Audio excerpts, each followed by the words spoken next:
여러분 사무엘상 5장의 이야기는요. 우리가 직전에 4장의 이야기 가운데 블레셋과 이스라엘의 전투 가운데 이스라엘이 패배를 맛봤습니다. 아주 뼈아픈 패배였습니다. 한 번, 두 번, 두 번의 패배에서는 제사장 홈리와 비느하스 그리고 그의 아버지였던 엘리까지 그 패배의 충격으로 인해서 다 죽었습니다. 그뿐만 아니라 가장 치명적인 것은 하나님의 언약의 약속의 법궤, 이 언약궤를 빼앗겼다는 거죠. 법궤를 빼앗겼다는 것입니다. 이스라엘 백성들에게 있어서는 이 법궤가 하나님의 임재의 상징일 뿐만 아니라 그들의 어쩌면은 정체성과 같은 아주 소중한 물건으로 한다면 물건입니다. 근데 그걸 빼앗겼죠. 여러분 그들에게 있어서 제가 표현하는 충격, 이건 정말 뭐라고 말할 수 없는 절망감으로 이스라엘은 휩싸였을 것입니다. 왜냐? 우리는 앞서 이야기 가운데 그들은 이 법궤가 이스라엘 진영에 전쟁터에 있기만 하면 당연히 이길 줄 알았지만은 그렇지 않았습니다. 법궤를 마치 하나의 어떤 우상적인 도구로 그리고 어떤 마치 부적처럼 사용하려고 하는 그들의 믿음 없음이 철저하게 무너진 것이죠. 여러분 법궤가 있기 때문에 하나님이 법궤 때문에 무슨 싸움에 이기게 하시고 전염병을 그치게 하시고 그런 게 아닌데 그들의 믿음은 법궤를 마치 도구 수단화했던 거죠. 그럼에도 불구하고 법궤를 빼앗겼다는 건 충격이었습니다. 누구에게 뺏겼습니까? 블레셋 사람에게 빼앗겼죠. 사무엘상 5장이 바로 거기서부터 시작합니다. 블레셋이 이스라엘 군대와 싸워 이기고 빼앗았던 이 법궤를 어떻게 처리하냐 이거죠. 1절 보세요. 블레셋 사람들이 하나님의 궤를 빼앗아 왔습니다. 에베네셀에서부터 어디까지냐면 아스돗입니다. 아스돗. 여러분 에베네셀은 이스라엘의 진영이었고 지금 아스돗은 블레셋의 도시입니다. 블레셋의 가장 큰 도시예요. 마치 수도라고 하면 수도죠. 아스돗이라고 하는 큰 도시에 이 하나님의 궤, 법궤를 가지고 왔습니다. 근데 여기서 발단입니다. 이것을 어디에 두냐라고 블레셋 사람들이 고민하다가 2절 보십시오. 어디에 두었습니까?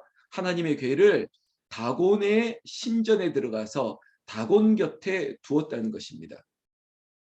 여러분 하나님의 언약의 궤, 법궤를 그들의 신전에 가져가서 그들의 신전 옆에 두었다는 겁니다. 이건 수치스러움과 그리고 우리의 신이 너희의 신을 이겼다 이런 것들을 자랑하고 싶은 거겠죠. 여러분 어제도 제가 지난주에도 다곤에 대한 금요기도회 때도 언급을 했는데요. 다곤이라고 하는 것은 블레셋의 대표적인 우상입니다. 다곤 신은요. 이 어떻게 생겼냐면 반인 반수입니다. 우리가 뭐 그런 그리스 로마 신화 같은 데 보면 위에는 사람이고 밑에는 짐승 막 이런 거 있지 않습니까? 그런 모양의 신이 다곤의 신이에요. 다곤의 신은 곡물의 신, 풍요의 신 중에 하나인데 모양으로 한다면 제가 반인반수라고 그러는데 위에는 사람인데 밑에는 뭐냐면 어떤 짐승이냐면 마치 인어공주 같이 생긴 거예요. 그러니까 어떤 모양인지 대충 생각이 나겠죠. 위에는 사람이고 밑에는 그 물고기 같은 그런 모양입니다. 인어공주 같은 모양. 그런 거대한 다곤의 신전에 다곤의 신상 옆에 하나님의 언약 이 법궤를 두었다는 것입니다. 그런데 문제가 생겼습니다. 3절 말씀에 아스돗 사람들이 그 다음날 일찍 일어나 가서 봤더니 어떤 일이 일어났냐면 다곤이 여호와의 궤 앞에 엎드려져 그 얼굴이 땅에 닿았다는 겁니다. 멀쩡한 이 신상이 그 다음날 아침에 갔더니 넘어졌고 얼굴이 바닥에 꼬꾸라져 있었다는 거죠. 마치 부정이다. 이건 무슨 일이냐 의아했겠죠. 그래서 다곤을 다시 일으켜 분명히 아마 밑에도 고우고 밑에 시멘트를 개서라도 단단히 세웠겠죠. 아무 이상 없어야 되는데 또 그 다음날 일어나 보니까 여호와의 궤 앞에 이게 엎드려져 있는데 이번에는 그냥 엎드려진 게 아니라 여러분 성경 말씀 그대로 읽어드린다면 어떻게 되냐? 두 손목이 끊어져. 제가 얘기했지 않습니까? 다곤의 신상이 반인반수라고. 그러니까 이 손목이 위에는 다 끊어져 있습니다. 그리고 그것뿐만이 아닙니다. 여러분 성경 말씀 이 4절 후반절에 손목이 끊어져 문지방에 있고 다곤의 몸뚱이만 남았더라 이런 겁니다. 여러분 얼마나 놀랐겠습니까? 첫째 날은 그러려니 혹시라도 그냥 넘어졌겠다라고 일부러 위안을 삼았지만 이튿날은 설마 했는데 가봤더니 다곤의 신상의 손목 위에 있는 이 사람의 손목이 끊기고 그리고 아래는 짐승 아니니까 몸뚱이가 다 날아가 버리고 이런 걸 보니까 얼마나 공포스럽겠습니까? 여러분 생각해 보세요. 무섭지 않겠습니까? 여러분 손목을 끊었다는 것은 힘을 다 끊어 놓겠다는 것이고 몸뚱아리를 끊었다는 것은 완전히 그러니까 마치 확인 사살을 했다는 겁니다. 이제는 이 신상이 죽었다. 너희는 죽었다. 막 이런 공포를 일으키는 것이죠. 6절 보십시오. 5절. 그러므로 다곤의 제사장들이나 다곤의 신전에 들어가는 자는 오늘까지 아스돗에 있는 다곤의 문지방을 밟지 아니하더라. 이게 마치 부정탔고 여기 들어갔다가는 저 다곤의 신상처럼 우리도 죽을까 두려워해서 우상의 신전을 완전히 폐점해 버리는 거예요. 왜냐? 거기 들어갔다는 우리도 죽을 것 같아서 그 화려한 신전이 아주 무용지물이 되게 만드셨던 하나님. 그것뿐만이 아닙니다. 6절에 보면 여호와의 손이 여러분 6절 시작하는 이 구절을 꼭 눈으로 동그라미 채우셔야 돼요. 여호와의 손이 이겁니다. 하나님이 일하신다는 거예요. 하나님이 직접 손을 보겠다는 겁니다. 이것들 내가 가만히 두나 보자. 아니 내 백성을 괴롭힌단 말이야. 이것 봐라 하고 손을 걷어붙이는 것처럼 여호와의 손이 누구에게 임했냐? 바로 아스돗 블레셋이 우리가 이겼다. 그리고 하나님의 언약궤라고 하는 너희의 신의 법궤를 우리의 신전에 두겠다라고 했던 이 교만한 이방 블레셋 사람들을 하나님께서 엄중히 더하사 여러분 6절 말씀 엄중히 더했다는 겁니다. 여러분 하나님의 손이 지금 엄중하게 임하고 있다는 것입니다. 손을 보겠다는 겁니다. 어떻게 해요?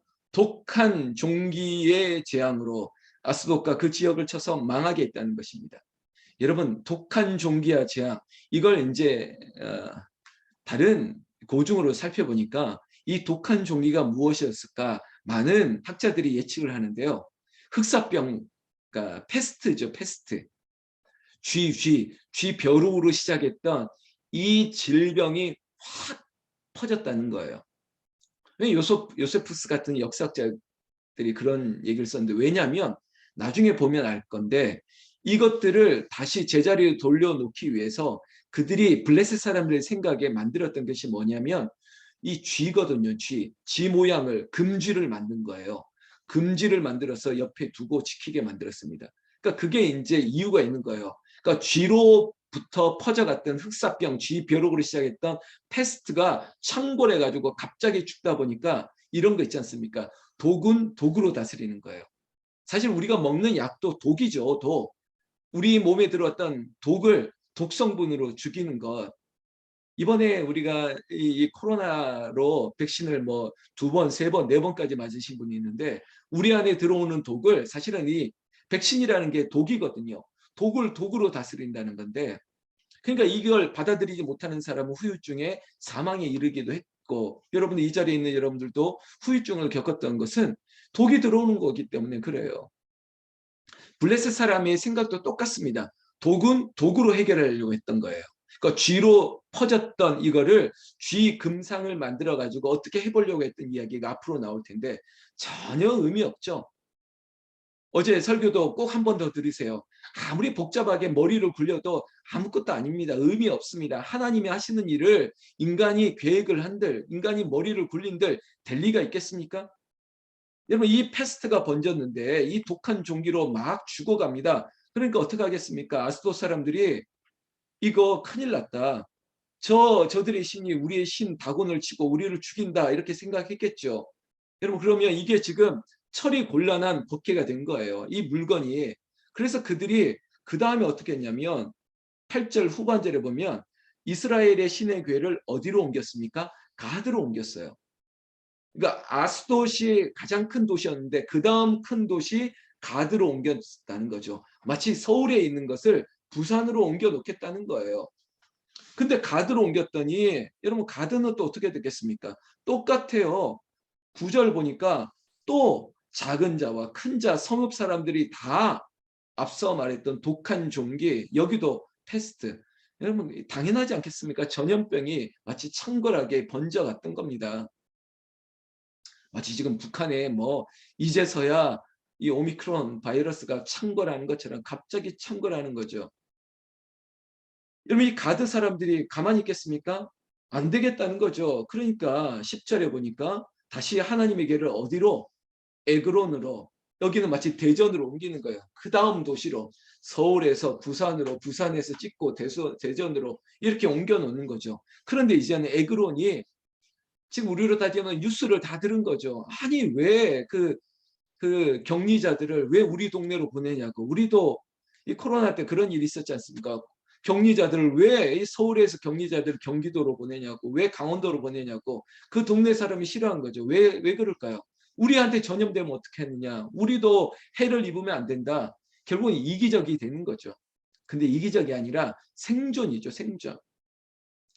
10절 말씀에 보십시오. 하나님에게를 에그론으로 보내라. 하나님의 괴가 에그론에 이른즉 에그론 사람이 부르짖어 이르되 그들이 이스라엘 신의 괴를 우리에게로 가져다가 우리와 우리 백성을 죽이려 한다 하고.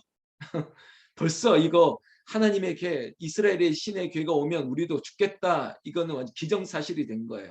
얼마나 두렵겠습니까? 11절. 여러분 이게 오늘 우리에게 하나의 기도 제목이 되어야 될 텐데, 이에 사람을 보내어 블레셋 모든 방백을 모으고 이스라엘 신의 괴를 보내어 그 있던 곳으로 돌아가게 하고 우리와 우리 백성이 죽임당함을 면하게 하자니 이는 온 성읍이 사망의 환난을 당함이라. 거기서 하나님의 손이 엄중하심으로. 이런 방법은 그러니까 블레셋 관점입니다. 이 법궤를 다시 돌려보내는 게 살 길이라는 걸 알았던 것입니다. 제가 이걸 이제 우리의 기도 제목으로 삼지 않은 것은, 여러분 너무 많이 온 것 같으면 빨리 제자리로 돌아가세요. 돌리세요. 유턴. 운전하시는 분은 알 겁니다. 잘못 길을 들었으면 빨리 돌아서야 돼요. 되게 부부들이 운전할 때 그런 이렇게 싸움 가끔 일어나는 거예요. 옆에서 남편이 길을 잘못하면 아이 당신은 내가 꼭 가라는 대로 안 가지고 이렇게 헤맨다고. 그럼 남자들이 화가 나지 않습니까? 입 좀 다물라고. 내가 다 알아서 가겠다고. 근데 알아서 가다 보니까 더 느려지는 거예요. 좀 말 듣고 유턴하면 되는데, 어제 제가 설교 시간 얘기했지 않습니까? 그냥 뭐 아내 말만 들으면 되고 내비게이션 말만 들으면, 그 아줌마 말만 들으면 되는데 꼭 고집 피우고 더 가면 된다고. 내가 알아서 가면 된다고. 그러면 더 환장할 일이 벌어지는 거죠. 더 막히고 더 시간 걸리고. 그 빨리 말 듣고 유턴하면 되는데, 지금 이 블레셋 사람들이 이제 아는 거예요. 아, 돌려보내는 게 빠르다. 우리가 살 길은 돌려보내는 거다. 여러분 우리도 빨리 버릴 건 버리고 돌아올 건 돌아오고 그래야 살아요. 왜냐하면 11절 마지막 구절 보세요. 오늘 제가 소나무 향기 제목인데, 요즘 소나무 향기 제가 짧게 쓰죠. 왜냐하면 길게 쓰니까 길게 쓰는 거 별로 안 좋아하시더라고요. 하나님의 손이 엄중하시다는 거예요. 하나님의 손이 엄중해요. 요리를 해버린다는 거예요. 다 알아요. 그리고 하나님이 원수를 갚으시는 거예요. 너희들이 못하는 건 내가 할게. 그래 이제 정신을 차렸어? 이런 겁니다. 여러분 이 과정들을 제가 오늘 이렇게 설명해 드렸는데 두 가지 교훈입니다. 여러분 첫 번째 하나는요.